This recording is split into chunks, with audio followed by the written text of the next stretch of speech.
కాళేశ్వరం ప్రాజెక్టుపై ప్రభుత్వం నియమించిన పీసీ ఘోష్ కమిషన్ నివేదికపై హైకోర్టు తీర్పు రాష్ట్ర ప్రభుత్వానికి చెంపపెట్టు లాంటిదని బీఆర్ఎస్ పార్టీ చందుర్తి మండల అధ్యక్షుడు మేకల ఎల్లయ్య అన్నారు. ఈ తీర్పుతోనైనా కాంగ్రెస్ కుట్రపూరిత, కక్షపూరిత, దురుద్దేశపూరిత విధానాలు మానుకోవాలని హితవు పలికారు. హైకోర్టు ఇచ్చిన తీర్పును స్వాగతించారు. బుధవారం చందుర్తిలో ఎల్లయ్య మాట్లాడుతూ కేసీఆర్ ప్రతిష్టను దెబ్బతీయాలనే ఉద్దేశంతోనే కాంగ్రెస్ పార్టీ తెలంగాణ జీవనాధార కాళేశ్వరం కేంద్రంగా కుట్రలు, కుతంత్రాలు పన్నుతుందని విమర్శించారు.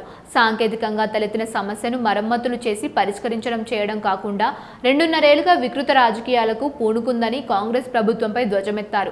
కాళేశ్వరం తెలంగాణ రాష్ట్రానికి జీవనాధారమని పేర్కొన్నారు. కాళేశ్వరం ప్రాజెక్టుపై రాష్ట్ర కాంగ్రెస్ సర్కారు వేసిన పీసీ ఘోష్ కమిషన్ నివేదిక చెల్లదంటూ దాన్ని తక్షణమే నిలిపివేయాలంటూ ఈరోజు హైకోర్టు ఇచ్చిన తీర్పు రాష్ట్ర ప్రభుత్వానికి చెంపాపెట్టు.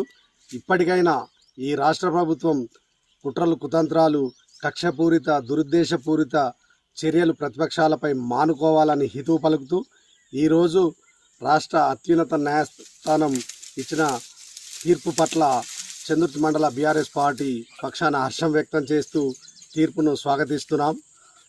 డ్యామేజ్ అయిన 2 పిల్లర్లను మరమ్మతు చేయకుండా కాళేశ్వరం కేంద్రంగా కేసీఆర్ గారి వ్యక్తిగత ప్రతిష్టను దిగజార్చేందుకు కాళేశ్వరం కేంద్రంగా కుట్రలు, కుతంత్రాలు పన్నుతుందని ఈ తీర్పుతో స్పష్టమైంది.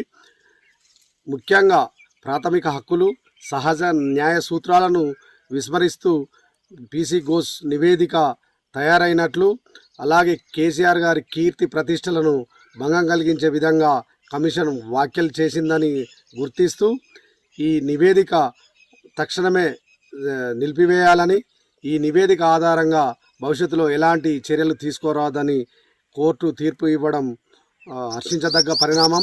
ఇప్పటికైనా ప్రతిపక్షాలపై, గౌరవ కేసీఆర్ గారిపై, ఈ రాష్ట్ర సాధకుడు, తెలంగాణ తొలి ముఖ్యమంత్రి కేసీఆర్ గారిపై, వారి కుటుంబంపై కక్షలు, కుట్రలు, కుతంత్రాలు మానుకొని తెలంగాణ అభివృద్ధి ధ్యేయంగా పనిచేయాలని, ముఖ్యంగా ఎవరు అవునన్నా కాదన్నా తెలంగాణ జీవన వరప్రదాయిని, ఈ రాష్ట్ర రైతాంగ అక్కడికి కల్పతరువైనటువంటి కాళేశ్వరం ప్రాజెక్టు వెంటనే మరమ్మతు చేసి ఈ రైతాంగాన్ని ఆదుకోవాలని చందుర్తి మండల బీఆర్ఎస్ పార్టీ పక్షాన రాష్ట్ర ప్రభుత్వాన్ని డిమాండ్ చేస్తున్నాం.